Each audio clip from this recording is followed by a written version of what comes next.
We always love to compare ourselves to others, but the reality is, I've been at a couple other firms. I've seen a few other advisors in practice live with clients. So it's really hard. I don't really know how other advisors operate in front of their clients. I've got a huge amount of respect for a lot of advisors out there just because of, my conversations with them, what I believe their value set is, and their beliefs around providing advice and everything else. But, when they're in the trenches and they're in front of clients, I don't know. And it is really easy when things get uncomfortable to revert back to, I'm going to know a lot more about this subject than the client, so I'm not feeling comfortable. So I'll go to a place where I know I'm much more comfortable in, and sort of takes you out of some of those, behavioural finance type things, I guess. Yeah.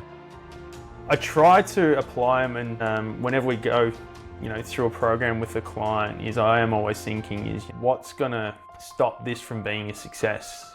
What's going to stop the client from implementing this strategy? What's going to stop the client from sticking to this strategy? It's just about, small practical tips that might help. And wherever I see them being appropriate, I'll try and help the client, give them a bit of guidance. Some of the more common ones I use as an example, obviously there's Pareto's principle, so the 80-20 rule, where you get 80% of your results from 20% of the inputs. Again, not always true, but you can find some parallels, in different domains and how it could work. Another one, the Parkinson's law, demand will increase to fill supply. So there are a few that I will consistently use with most clients just to get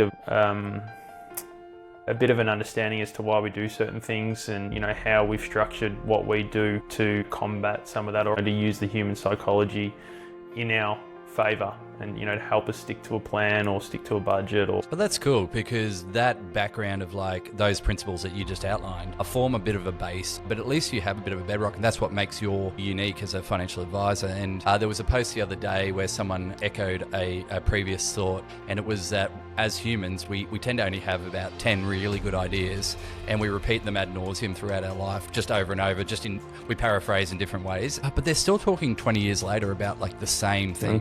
And it's because they've ingrained some things that have really resonated with them. And that's kind of the composition of who they are, whether they came up with those insights on their own or they took them and repurposed them for their own identity and personality and structure. But that's really cool just to find out that that's kind of your bedrock, and then you work from there.